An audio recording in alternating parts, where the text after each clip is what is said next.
Welcome to Cryptid Monologues. Here we tell stories of the cryptid kind. We hope to fill your mind with thrilling, suspenseful entertainment. Please relax and enjoy. Thanks for joining.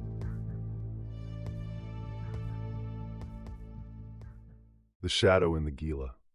The autumn sun hung low over the jagged peaks of the Gila National Forest, casting golden light on the sprawling wilderness. Jake Carter, a seasoned elk hunter, inhaled the crisp, pine-scented air as he adjusted his pack. His rifle rested snugly against his shoulder, and his boots crunched softly on the forest floor. This was his favorite time of year. A chance to immerse himself in the untamed beauty of New Mexico's high country. Jake had spent the last 2 days tracking a bull elk, its massive tracks leading him deeper into the forest than he'd planned. But Jake wasn't one to back down from a challenge, especially when it promised a trophy-worthy hunt. He followed the trail into a secluded ravine, its walls lined with ancient ponderosa pines. The stillness here was different, oppressive. Even the birds had stopped their chatter. As Jake rounded a bend, he spotted something peculiar, a pile of bones. They were old and bleached white, scattered like discarded toys. He frowned, unease prickling his spine. Coyotes or mountain lions could have done this, but the arrangement felt deliberate. He shook off the feeling and pressed on.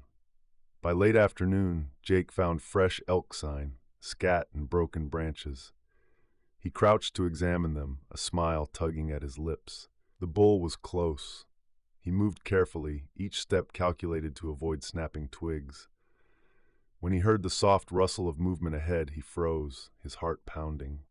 Raising his rifle, he scanned the trees. Suddenly, a guttural growl erupted behind him. Jake whirled around, but nothing was there.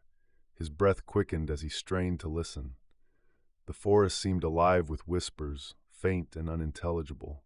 Dismissing it as nerves, he continued his pursuit, though unease gnawed at him. The cliffside paintings. As dusk approached, Jake stumbled upon a sheer rock face rising abruptly from the forest floor. Intrigued, he noticed faint markings on the cliff wall. He stepped closer, brushing away moss and dirt to reveal ancient paintings etched into the stone. The images told a chilling story. They depicted a small village surrounded by dense forest. In one scene, a figure, gaunt and monstrous, towered over the villagers, its skeletal frame and glowing eyes unmistakably similar to the creature Jake had encountered. Another painting showed the monster devouring its victims, their bodies reduced to bones scattered at its feet.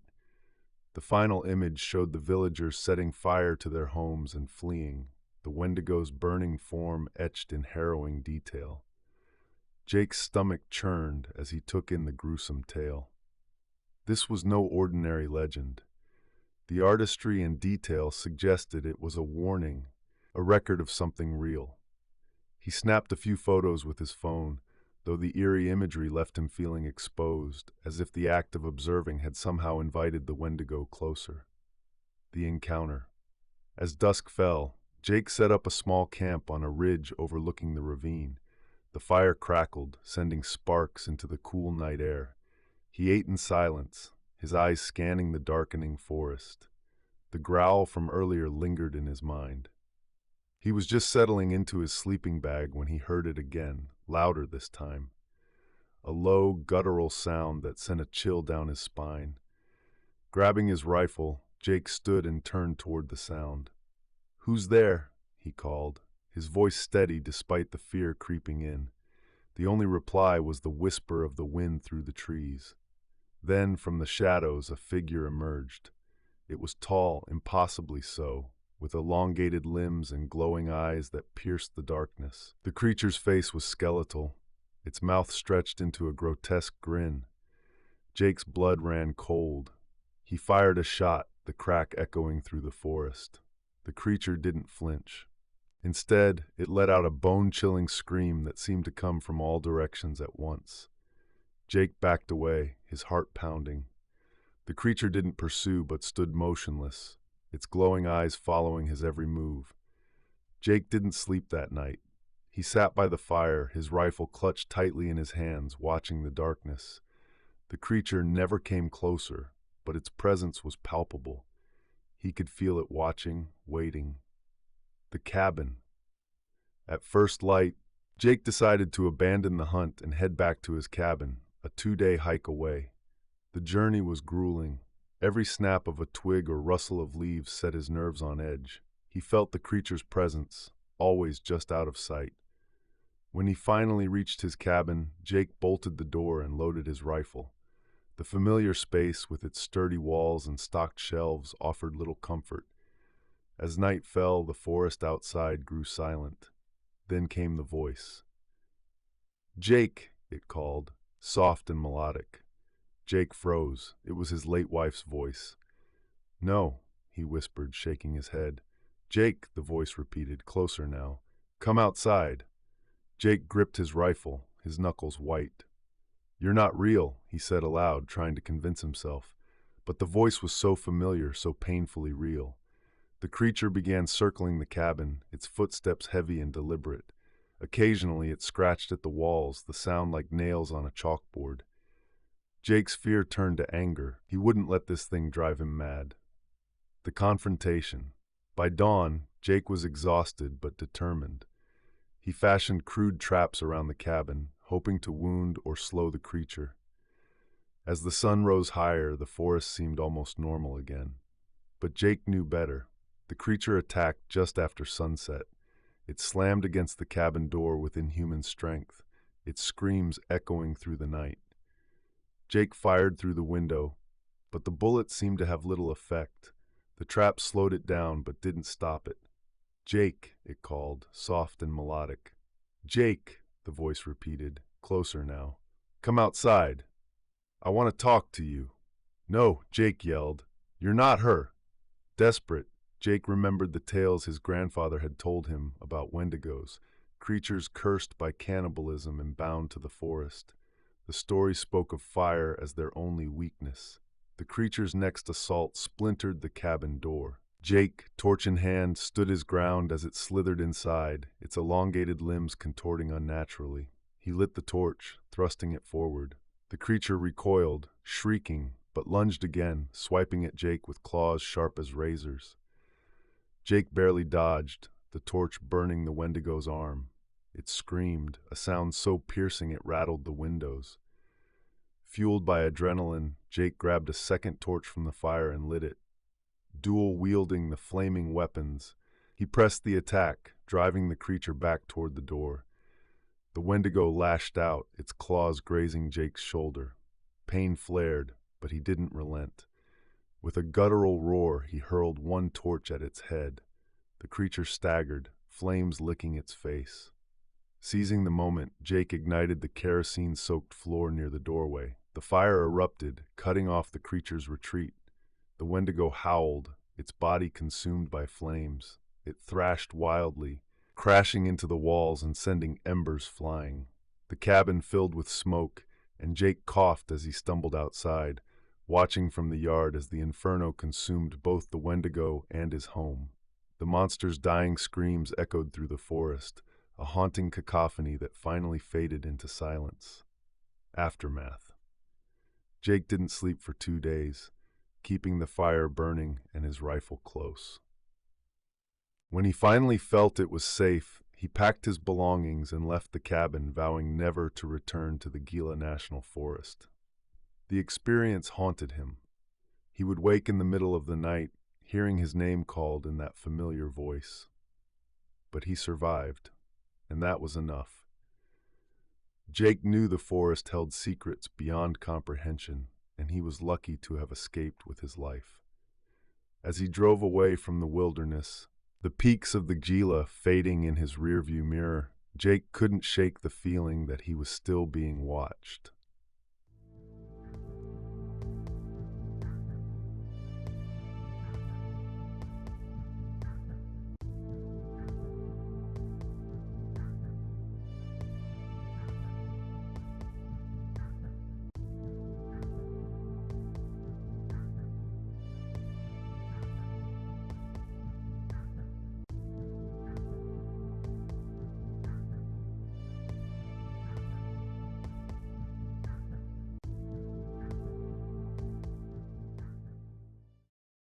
the silent stalker.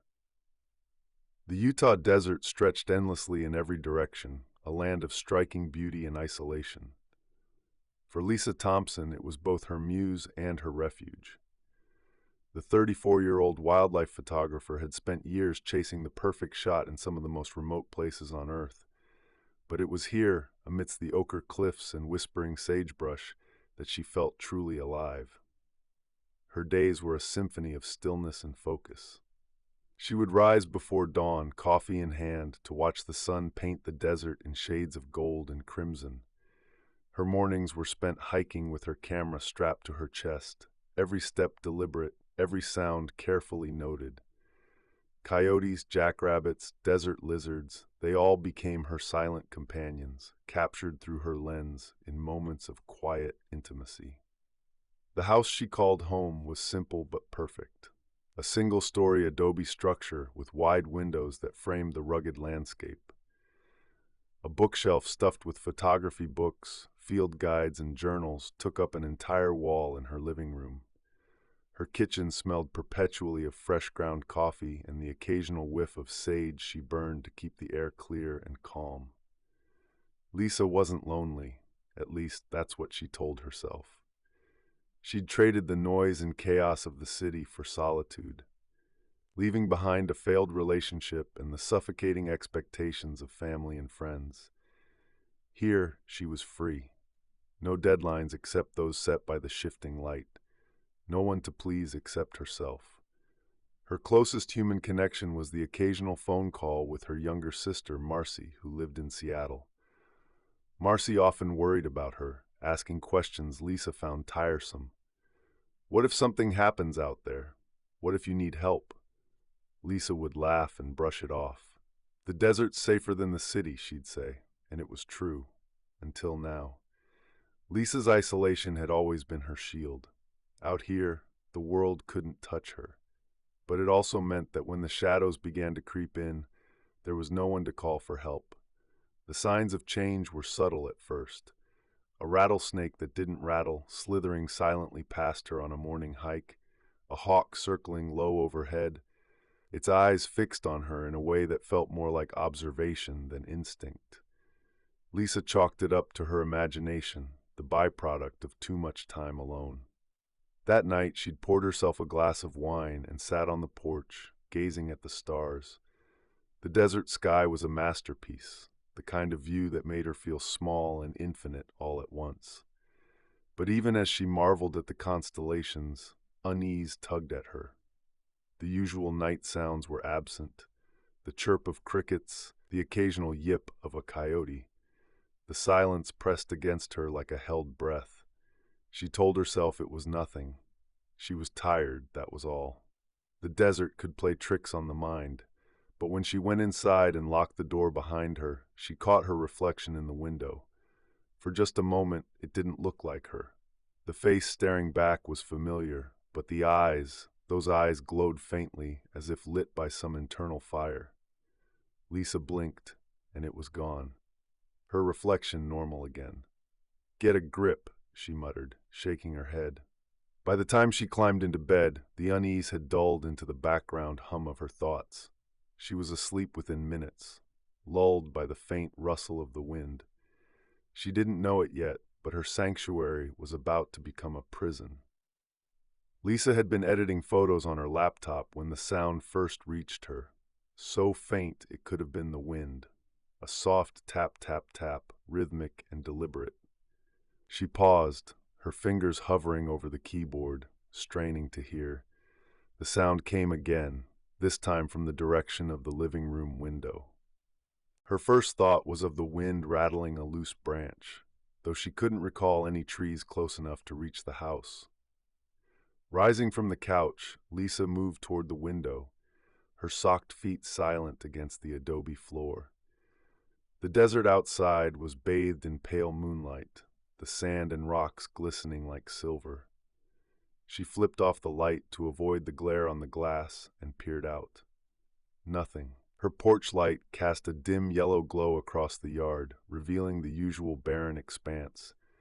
A few scrubby bushes quivered in the breeze, but otherwise all was still. Lisa exhaled, laughing softly at herself. "It's just the wind," she muttered, turning back toward her work. Then the sound shifted. It wasn't at the window anymore, it was at the back door. A faint scraping, like something dragging across wood. Lisa froze mid-step, her ears sharp as the air thickened around her. Her heart quickened, but she forced herself to move. Grabbing her flashlight from the counter, she crept toward the back of the house. The scraping stopped as she reached the door, leaving only the heavy silence pressing against her. With her breath held, Lisa flicked on the flashlight and aimed it through the small window in the door. At first, she saw nothing but her own faint reflection in the glass. Then, as her eyes adjusted, something shifted at the edge of the beam. A tall, spindly shadow stood just beyond the reach of the porch light, its form indistinct but wrong, as though its limbs bent in ways they shouldn't. Lisa's breath caught. It wasn't a person. It wasn't any animal she recognized either. "Hello?" she called, her voice barely louder than a whisper. The shadow twitched, its head, or what she assumed was its head, tilting unnaturally. For a moment, it felt as though it were staring straight through the glass at her, even though its features were obscured. Lisa stepped back, her pulse roaring in her ears. "Who's there?" No answer. She considered opening the door, but immediately dismissed the thought. Instead, she pressed her ear to the wood, listening.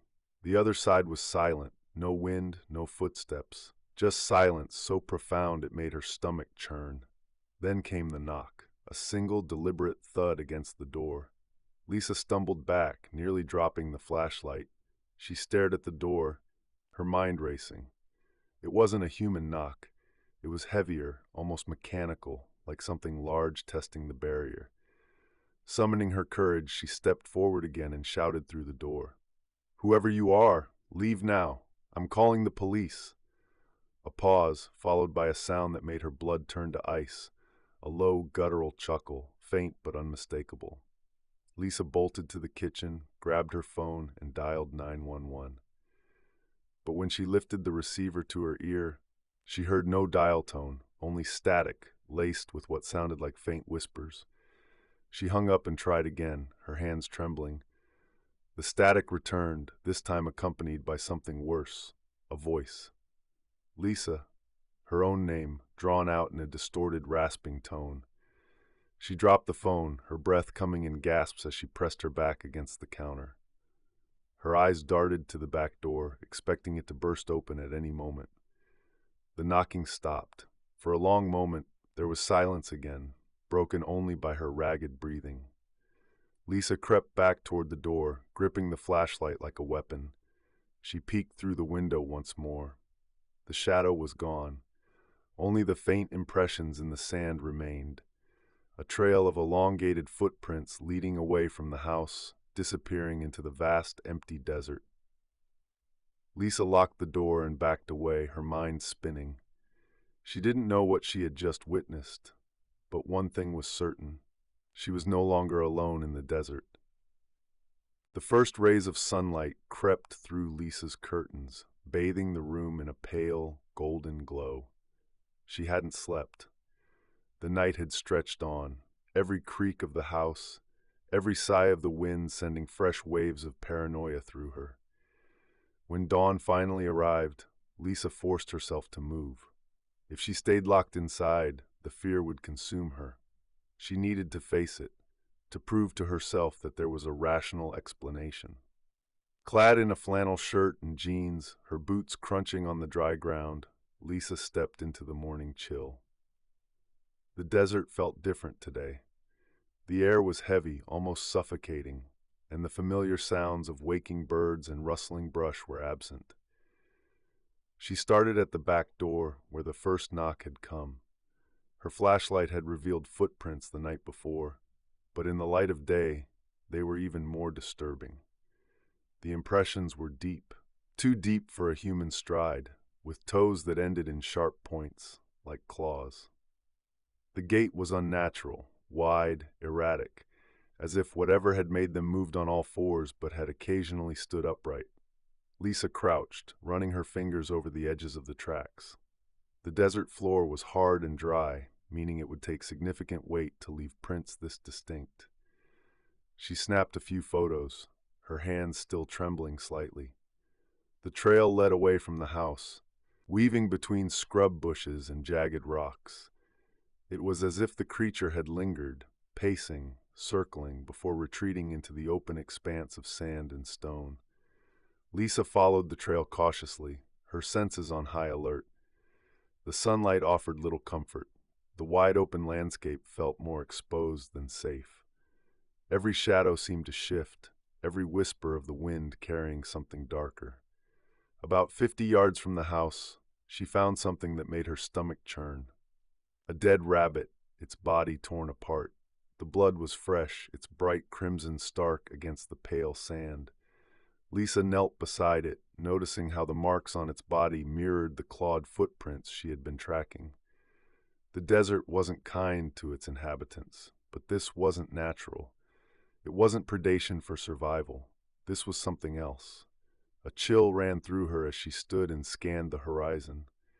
In the distance, she saw the faint outline of the rock formations she had grown so familiar with. They loomed like ancient sentinels, silent and unyielding. For the first time, they felt less like landmarks and more like watchers. As she turned to head back to the house, Lisa caught movement out of the corner of her eye.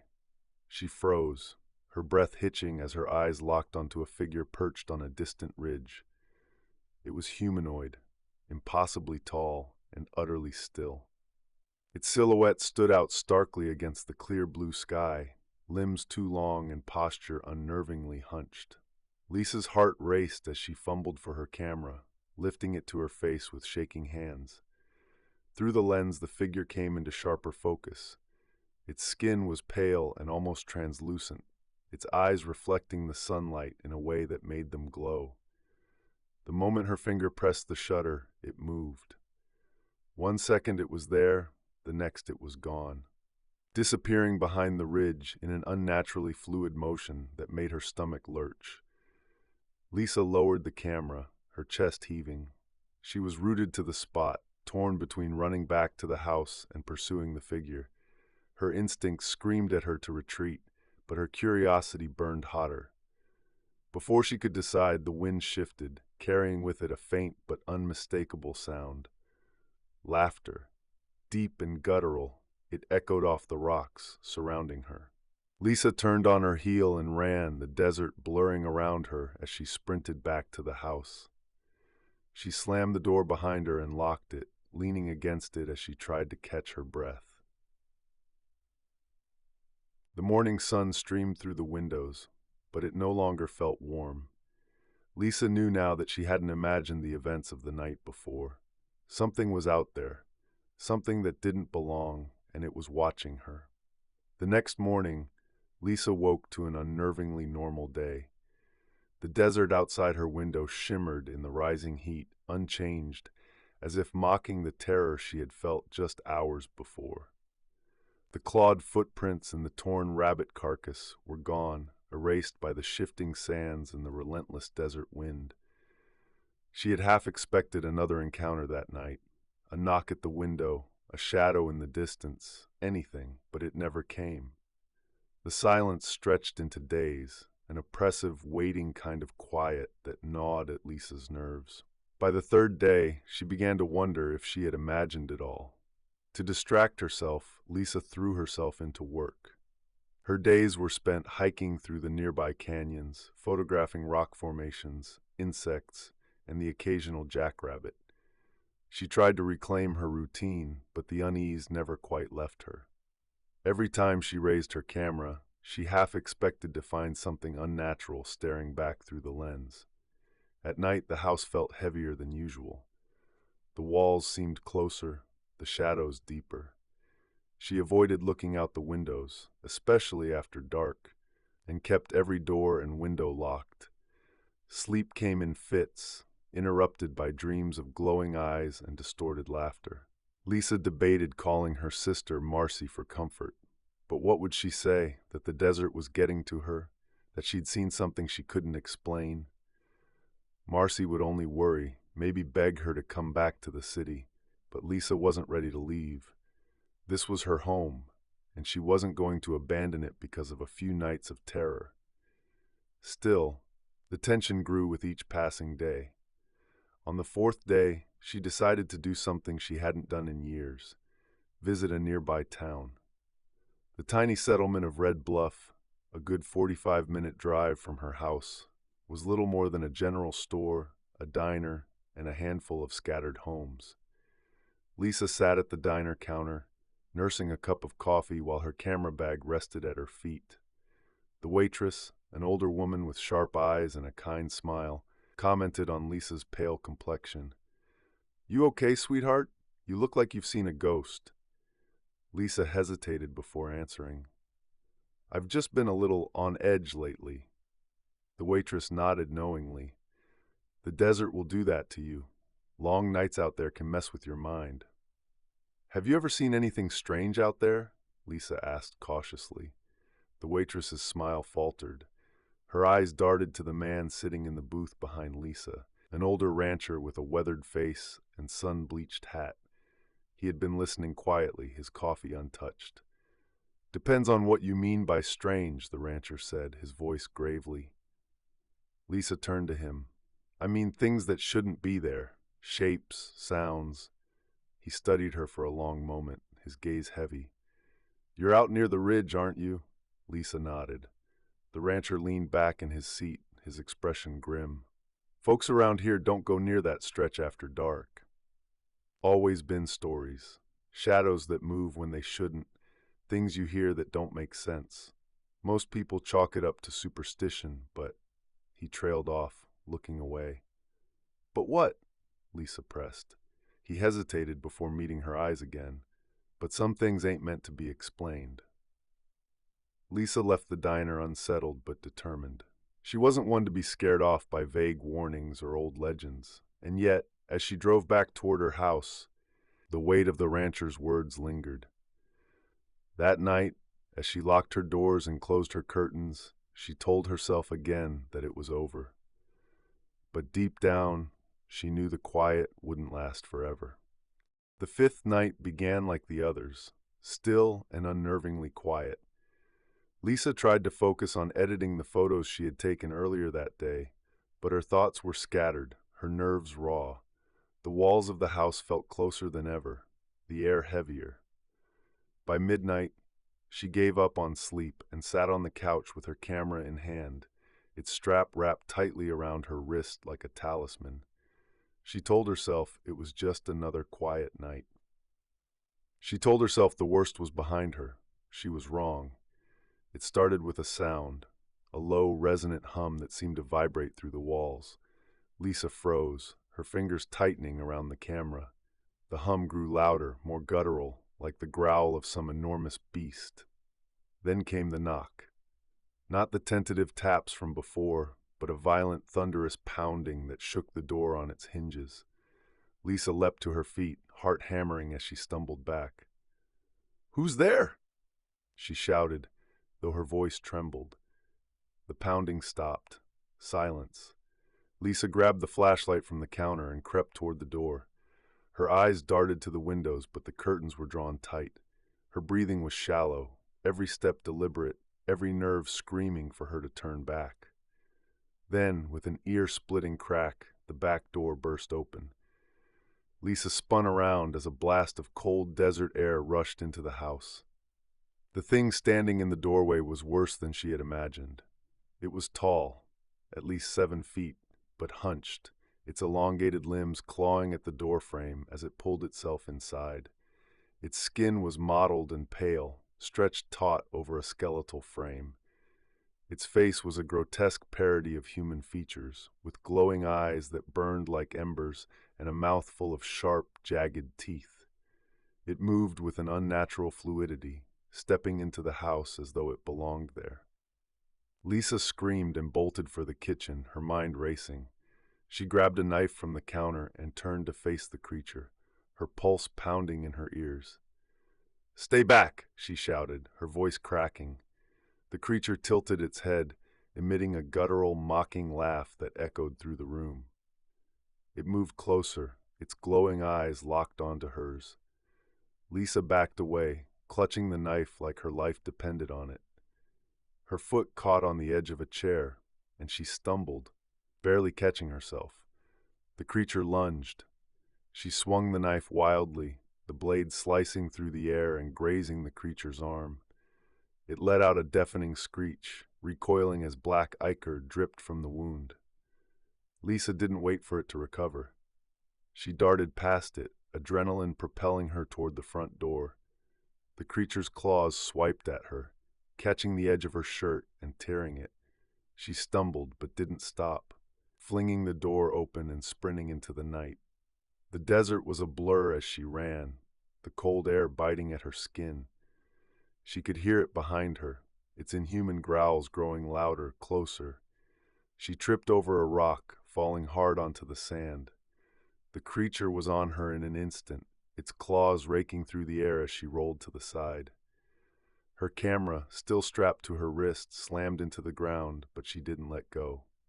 In desperation, she raised the camera and snapped a photo, the flash blinding in the darkness. The creature shrieked, stumbling back as the light seared its eyes. Lisa scrambled to her feet, snapping photo after photo, each flash momentarily stunning the beast. She ran toward the ridge, where the rocks might offer some cover. The creature gave chase, its guttural snarls echoing off the stone walls. Lisa dove behind a boulder, fumbling with the camera as her hands shook.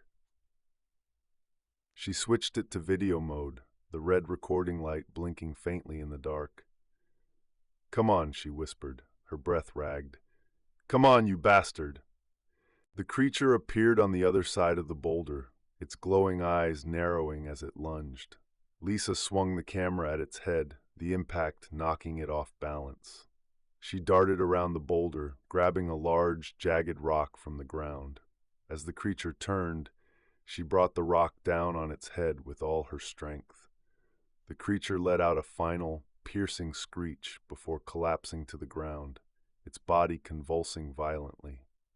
Lisa backed away, panting, as the creature's movement slowed and finally ceased. She stood there for what felt like hours, staring at the lifeless form. When the first light of dawn broke over the horizon, she staggered back to her house, her body trembling. The creature's body was gone by the time she returned, leaving only faint claw marks in the sand. Lisa collapsed onto her porch, clutching her camera to her chest.